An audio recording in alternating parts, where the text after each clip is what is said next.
인생은 문제를 풀어가는 과정이라고 그렇게 말씀을 드렸죠.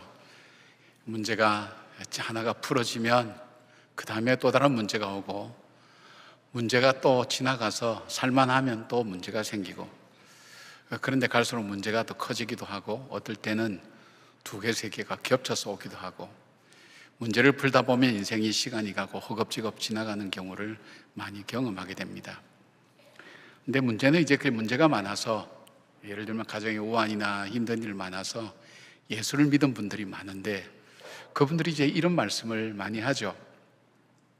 내가 문제를 좀 풀어보려고, 우환을 좀 피해보려고 교회 나오면 그런 것 없어진다고 생각해서 교회 나왔는데, 교회 나와도 여전히 문제도 많고 어려움도 많다고, 어떻게 해야 되는지 모르겠다고 그렇게 얘기하는 분들이 있습니다. 그래서 결국 신앙생활을 포기하는 분들도 적지 아니한 것을 보게 됩니다. 그렇죠. 문제를 우리가 벗어날 수 있는 인생은 아니지만, 우리가 예수를 믿으면 그래도 문제가 있던 문제도 없어지고, 또 큰 문제도 작아지고, 또 풀어지는 기쁨도 있어야 예수 믿을 맛이 나는데, 문제는 문제대로 일어나고, 또 교회 나와서 보면 이게 뭔지 옳은지 뭐가 틀리는지 분별도 되지 않고 혼돈스러울 때가 참으로 많습니다. 오늘 야곱이라는 사람을 보면 우리가 하나님께서 우리에게 이 문제라는 것을 통해서 말씀하기를 원하시는 게 무엇일까? 우리가 문제를 피해서 인생을 살 수 없다면 하나님께서는 이 문제가 올 때 우리로 하여금 어떻게 이 문제를 풀어갈 것인가 하는 걸 말씀하시는 것을 오늘 이 본문을 통해서 우리가 알 수가 있습니다. 이 야곱의 가장 큰 문제는 뭐냐면 라반이었죠. 자기 외삼촌 20년 동안 자기를 괴롭히고 착취하고 속이고 했던 그 라반이 자기 인생에 아마 가장 큰 힘든 일이었을 거예요. 그런데 이제 하나님께서 말씀하셔서 그 라반을 떠나서 식구들을 데리고 이 자기 고향 아버지 집, 이 고향 땅으로 돌아가는 길에 더 큰 문제를 만난 겁니다.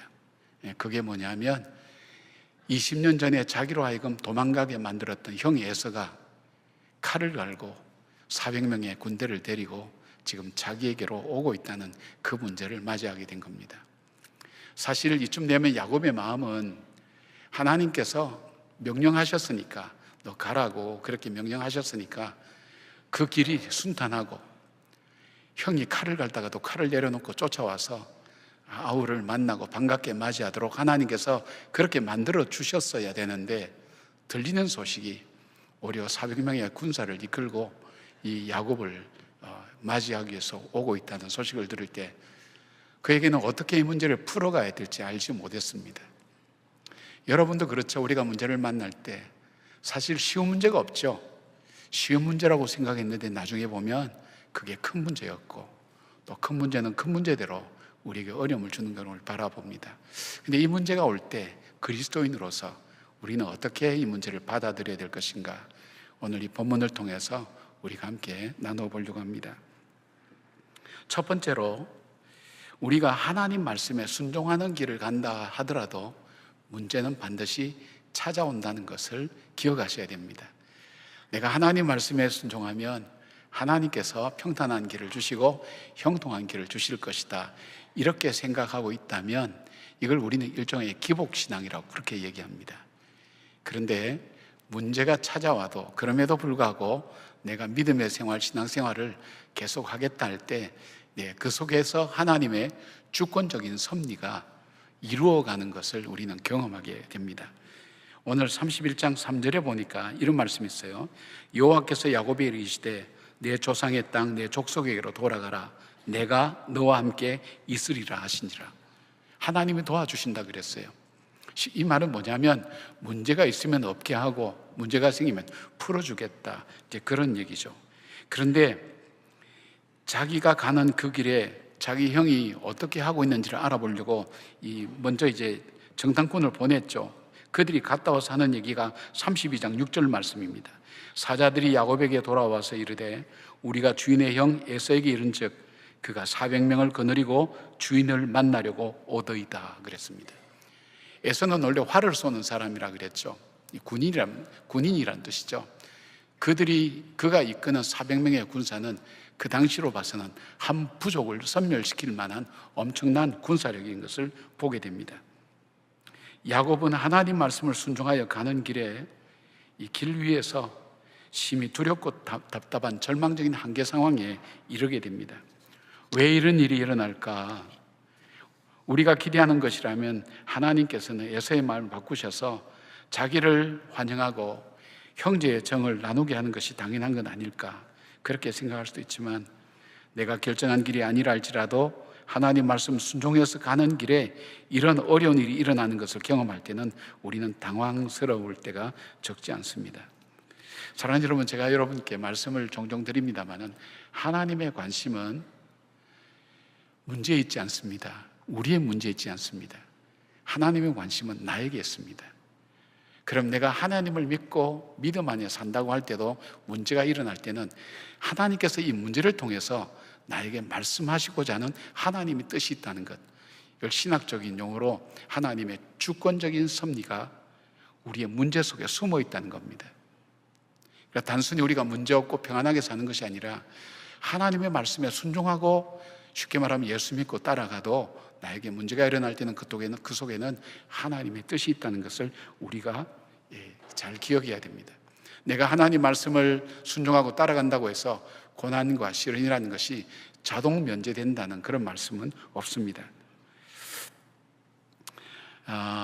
여기에 하나님의 손길, 하나님 뭘 말씀하시기를 원하실까? 왜냐하면 우리는 문제를 통해서 우리의 삶이 바뀌게 되는데, 주로 어떤 문제, 어떻게 바뀌는가 하면 문제를 통해서 우리는 삶의 방향이 틀어져요. 그리고 마음의 자세가 달라져요. 그리고 삶의 목적이 바뀌어지는 것을 보게 됩니다.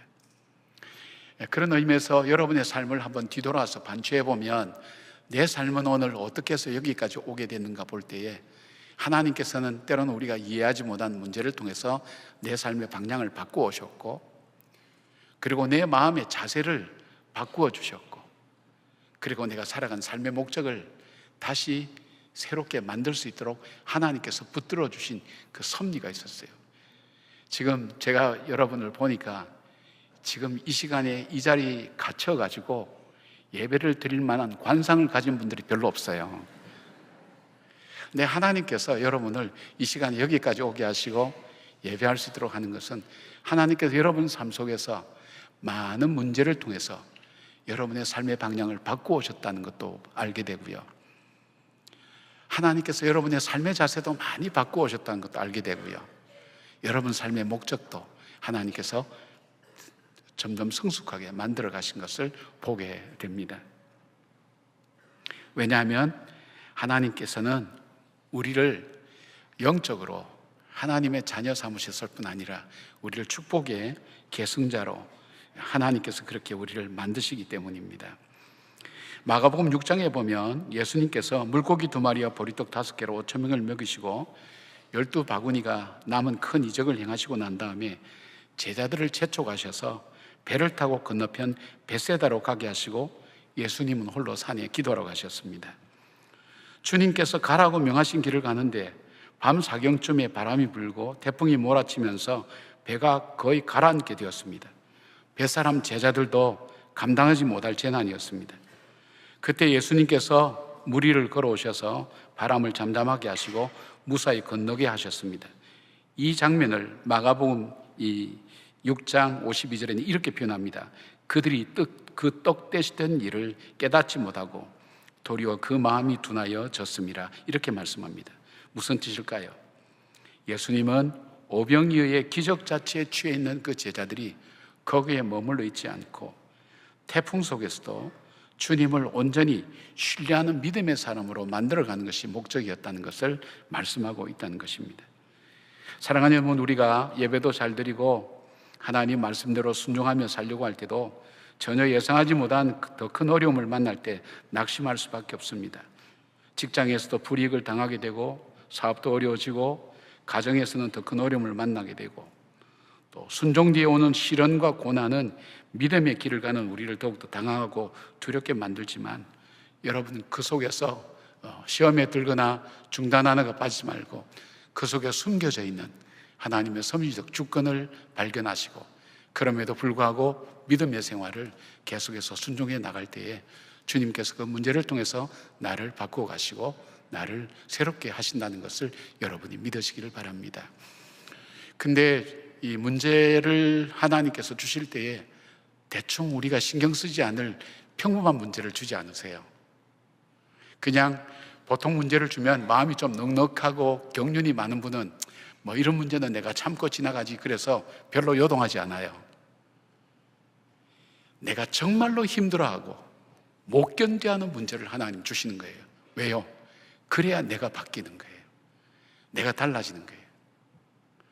여러분, 보통 옆에 사람 있을 때 그냥 살 갖고 여기 이렇게 슬 꼬집어 보면 별로 아프다고 얘기 안 할 거예요. 그러나 이 안쪽이나 허벅지 안쪽에 그 살, 보드라운 살 딱 꼬집으면 온몸을 흔들면서 아야 그러잖아요. 그렇게 우리에게 문제를 주시는 거예요. 그래야 내가 바뀌어요. 그래야 내 삶의 목적이 바뀌어지고 삶의 방향이 바뀌어지고 삶의 자세가 바뀌어지는 것을 보게 됩니다. 사랑하는 여러분, 하나님께서 우리를 만들어 가신다는 것, 그것을 기억하시면서 내가 믿음의 길, 순종의 길 걸어간다 할지라도 문제가 올 때 드디어 오는 것이 오는구나, 낙심하지 않고 오히려 그럼에도 불구하고 믿음으로 계속 나갈 때 주님께서 그 걸음 통해서 나를 새롭게 만들어 가시는 하나님의 길이 있다는 것을 기억하시고 하나님 앞에서 새로워지는 저와 여러분 되는 은혜가 있기를 주님의 이름으로 축복합니다. 두 번째로 하나님께서 이 문제를 통해서 어떻게 말씀하시는가 하면, 하나님은 순종하는 백성에게 어떤 상황 속에서도 언약하신 대로 동행하시고 또 인도해 주신다는 약속을 하나님 반드시 지키십니다. 하나님은 말씀대로 순종하는 우리들을 내버려 두지 않고 시련과 고난을 잘 이겨나갈 수 있도록 더욱 강하게 붙으시고 동행해 주신다는 겁니다. 32장 1절 2절 보니까 야곱이 길을 가는데 하나님의 사자들이 그를 만난지라 야곱이 그들을 볼 때에 이르기를 이는 하나님의 군대라 하고 그 땅 이름을 마하나임이라고 하였더라, 그렇게 말씀하고 있습니다. 야곱은 에서가 400명의 군사를 거느리고 오고 있다는 소식을 듣기 전에 하나님께서 야곱에게 놀라운 영적 체험을 허락하셨습니다. 야곱이 가고 있는 그 길에서 하나님의 사자들을 만났습니다. 하나가 아니라 두 무리를 보게 된 겁니다. 쌍수를 보게 되었다, 그렇게 얘기하죠. 그래서 그곳 이름을 마하나임이라고 부릅니다. 천사를 말할 때 한 명을 얘기할 때는 마하네라고 표현합니다. 마하나임은 복수인데 이걸 쌍수용법을 써서 두 무리가 있다는 것을 이야기합니다. 그런데 히브리인들이 이런 쌍수용법을 쓸 때에는 몇 가지 의미를 가지고 있습니다. 첫째는 이것이 결합하다, 연합하다는 의미를 갖고 있습니다. 그러니까 야곱의 무리와 하나님의 천사들의 무리가 하나가 되어서 같이 동행한다는 의미가 있습니다. 쌍수라고 할 때는 우리가 볼 때 눈은 두 개죠, 같이 움직이죠. 귀도 두 개죠. 팔도 다리도 그렇죠. 떨어질 수가 없죠. 같이 움직이죠. 이런 의미입니다. 그러니까 하나님께서 바로 이 야곱의 일행과 함께 동행하고 계시고 지키시고 보호하고 계신다는 것을 하나님께서 야곱에게 보여주시는 것입니다.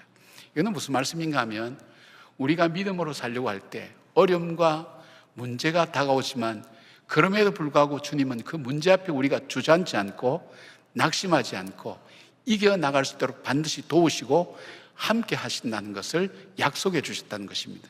그 약속을 하나님은 지키시고 동행하시고 언제나 하신다는 거예요. 어떻게 하나님 그 약속 지키죠? 하나님은 나를 구원하겠다는 그 약속 지키기 위해서 자기 아들을 십자가에 못 박아 죽이기까지 하나님께서 약속하신 것을 지키셨어요. 그래서 바울은 말씀드린 것처럼 자기가 연약할 때도, 자기가 죄인 되었을 때도, 자기가 하나님과 원수가 되었을 때도 하나님께서는 그 약속을 지키시더라는 거예요. 자기 아들을 죽이시더라는 거예요, 십자가에서. 그리고 나를 구원해 주시는 그 약속을 반드시 이루시더라는 거예요. 이것이 바울의 고백입니다. 바로 그 하나님은 나와 동행하시고 언약하신 대로 지켜주시고 보호하신다는 그 약속을 말씀하고 있는 것을 봅니다. 열왕기하 6장에 보면 아람 군대가 엘리사가 있는 도단성을 겹겹이 에워쌌을 때에 엘리사의 사환이 이 광경을 보고 절망하였습니다.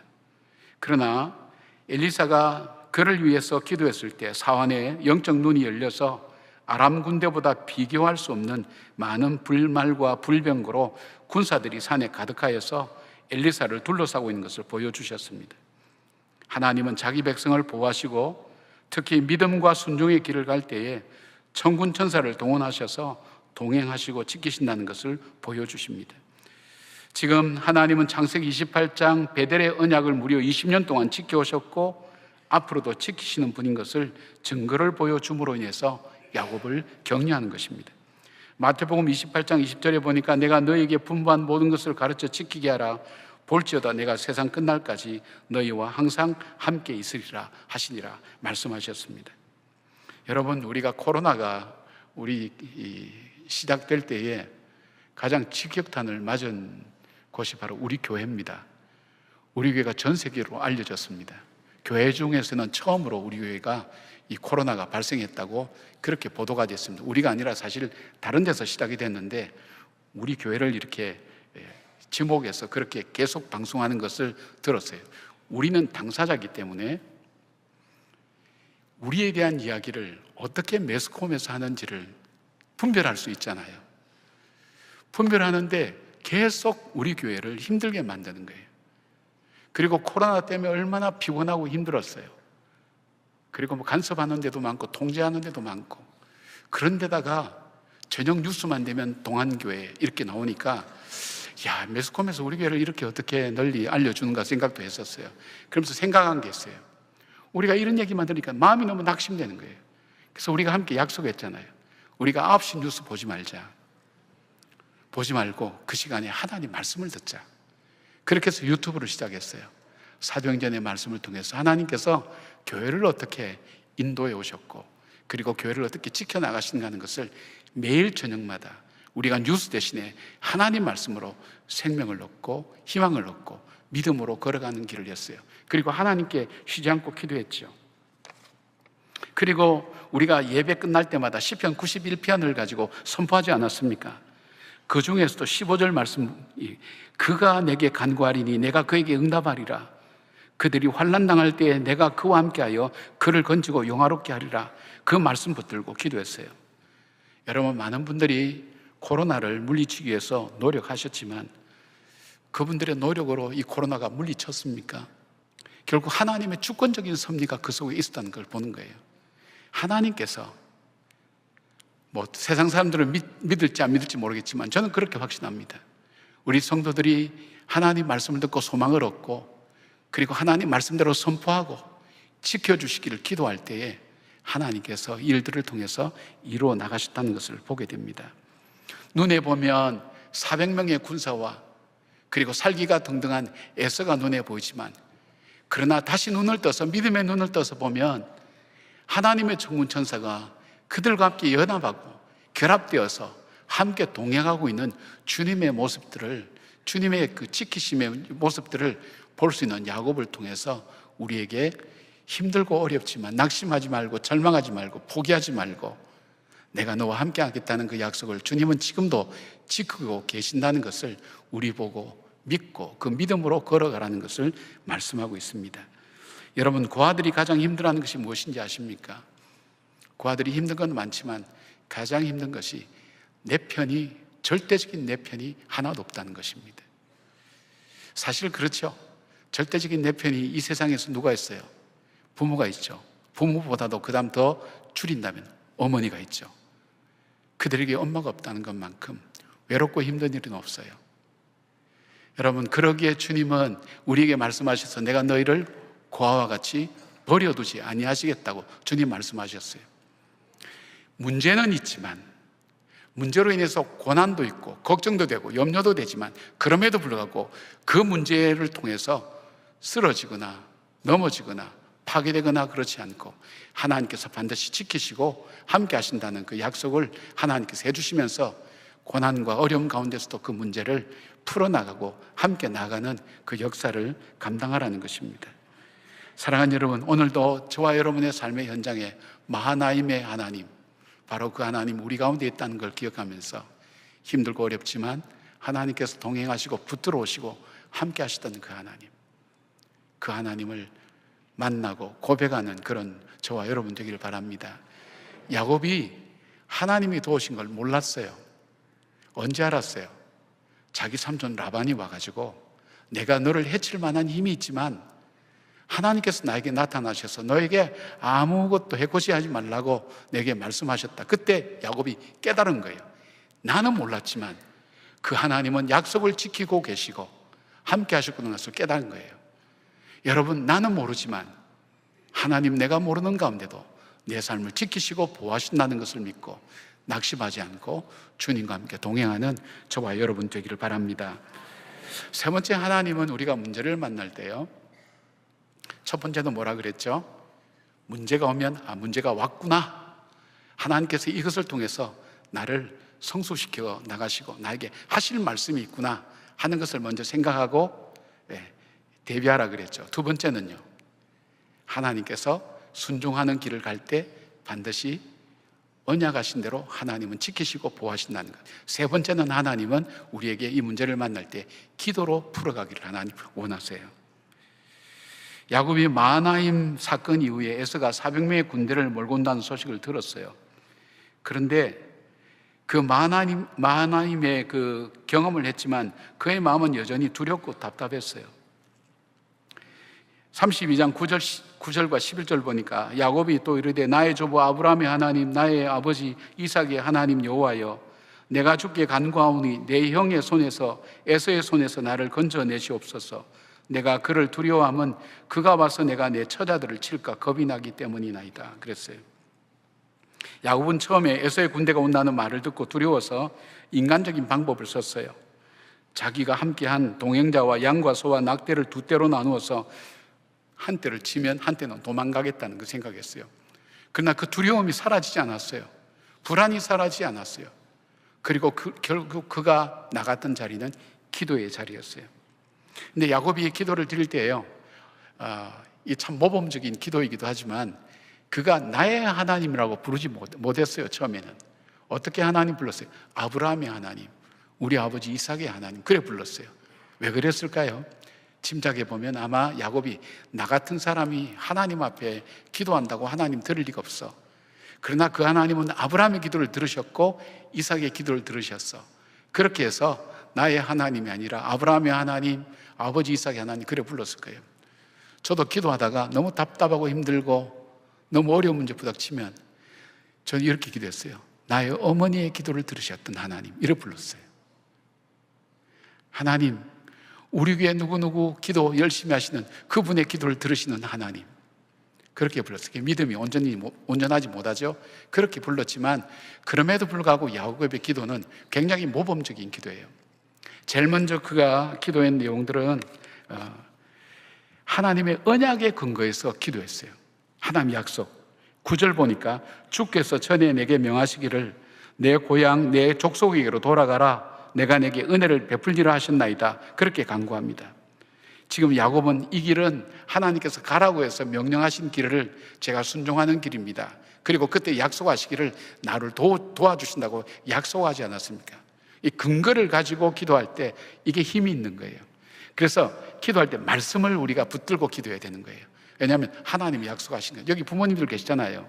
자녀들한테 꼼짝 못하는 건 뭐예요? 아빠 이거 사주기로 했잖아. 그럼 꼼짝 못하잖아요. 엄마 이거 사주기로 했잖아. 그렇게 하면 꼼짝 못하는 거예요. 굉장히 힘이 있는 거예요. 하나님이 언약하신 것을 붙들고 기도하는 거예요. 두 번째는 뭐냐면 하나님의 존재를 인정하는 거예요. 하나님이 행하신 일을 인정하는 거예요. 참 무서운 거예요. 우리가 부모가 자녀의 말을 들을 때는 자녀가 부모를 부모로 인정할 때 그때 이게 힘이 있는 거예요.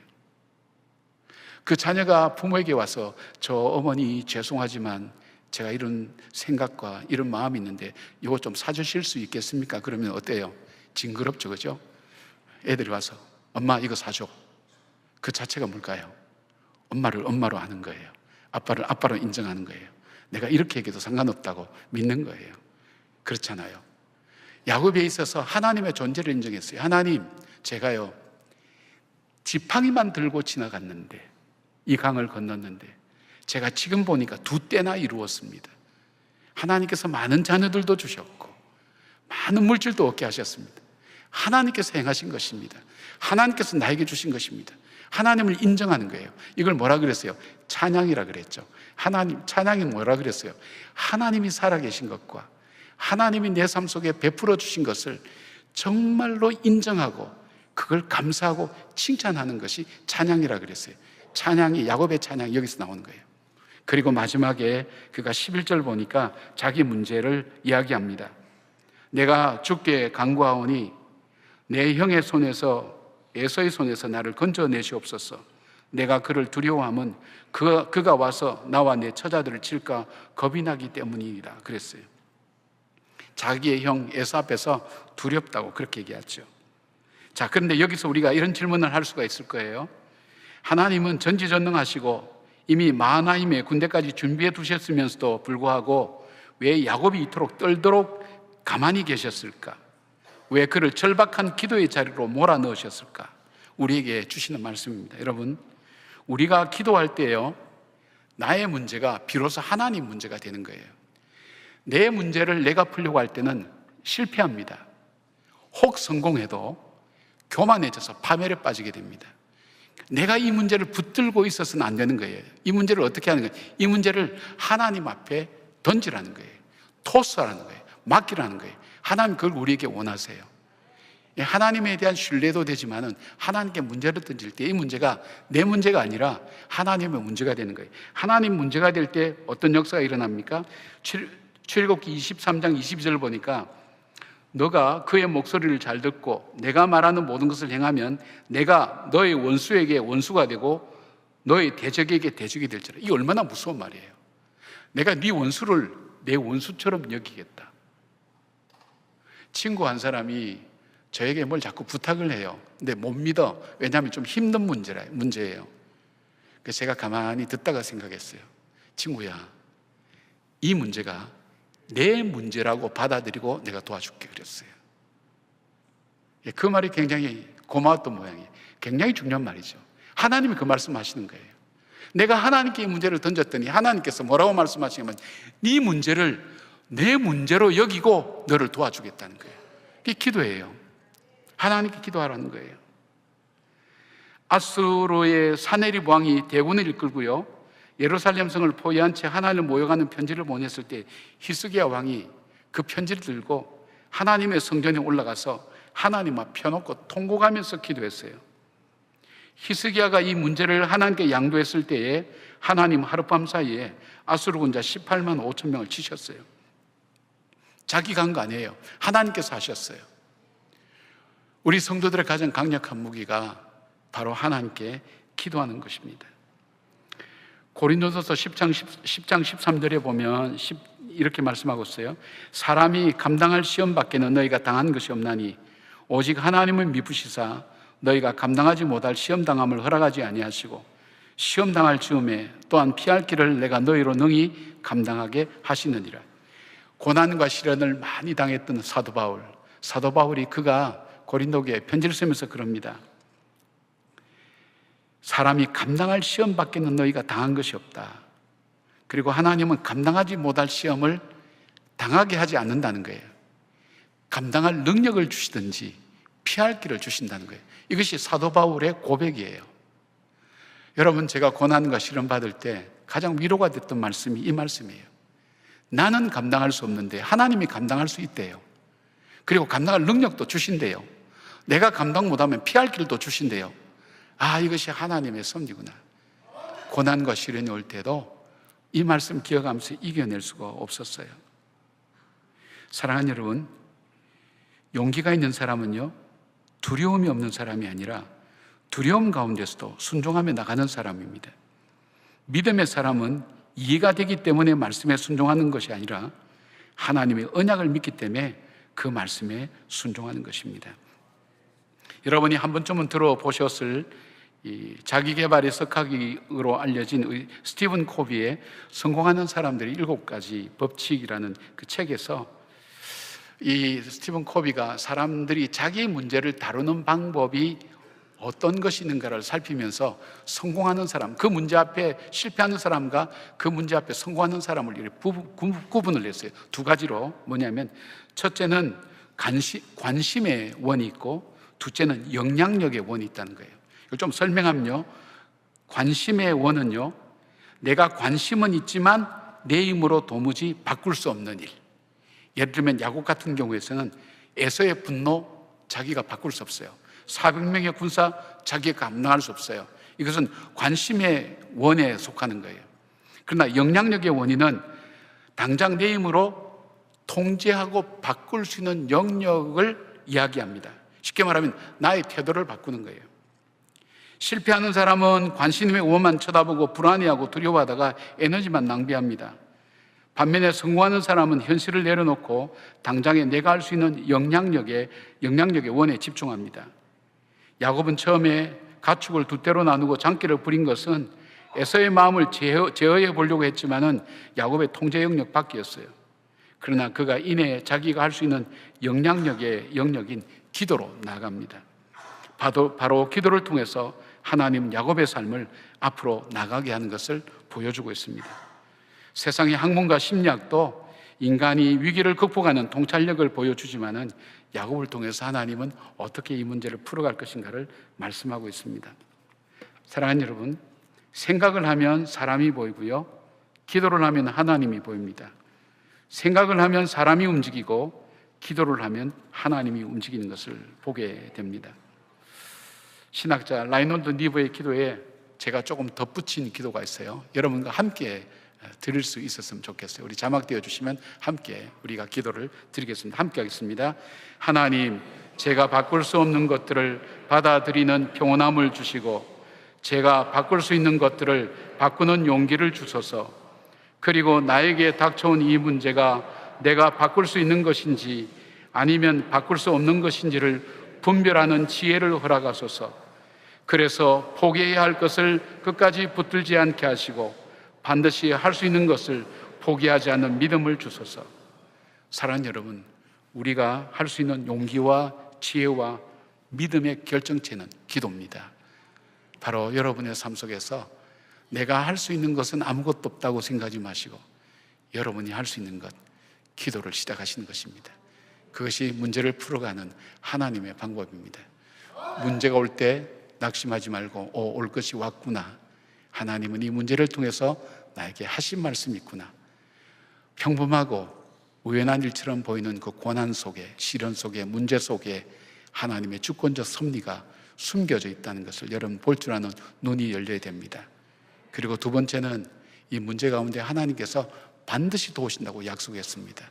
그 하나님, 그 언약을 지키시는 분이라는 것을 굳게 믿고 담대하게 나가셔야 됩니다. 셋째는 기도의 자리에 나가십시오. 지금 당장 시작하십시오. 하나님께서 함께 하십니다. 기도하겠습니다. 자비하신 하나님, 우리는 문제가 크고 힘들수록 우리의 마음은 얼어붙고 우리의 생각은 굳어집니다. 그러나 오늘 야곱을 통해서 우리에게 말씀하시는 주님의 음성을 듣습니다. 우리가 주님의 말씀대로 순종할 때 어려움과 힘든 일이 와도 당황하지 않고 그 어려움 속에 숨겨져 있는 하나님의 섭리적 주권을 볼 줄 아는 믿음의 눈이 열려지게 하여 주시옵소서. 또한 마하나임을 통해서 야곱의 때와 함께 동일하게 움직이는 하나님의 군대가 있다는 것을 기억하고 내 인생과 내 문제 앞에 나와 동행하시는 그 하나님이 있음을 하나님 기억하며 낙담하지 않고 포기하지 않고 좌절하지 않고 하나님께 그 문제를 하나님 알려드리고 그리고 그 문제를 풀어갈 수 있도록 하나님 붙들어 주시기를 원합니다. 그리고 저희들이 포기하고 있는 자리에서 기도하는 자리로 나가게 하시고 하나님께 간구하는 자리로 나갈 때에 주께서 그 기도를 통해서 움직여 주시고 나의 적을 하나님의 적으로 여기시고 나를 축복하는 자를 축복하시고 나를 저주한 자를 저주하시는 그 하나님의 경륜이 바로 나의 삶 속에 있음을 믿음으로 고백하며 하나님께 이 모든 문제를 맡기고 나가는 믿음의 사람들로 붙들어 주시옵소서. 하나님, 문제가 나를 짓누르지 않게 하시고 문제 앞에 패배하지 않도록 저희들을 붙들어 주시옵소서. 예수님의 이름으로 기도드리옵나이다. 아멘.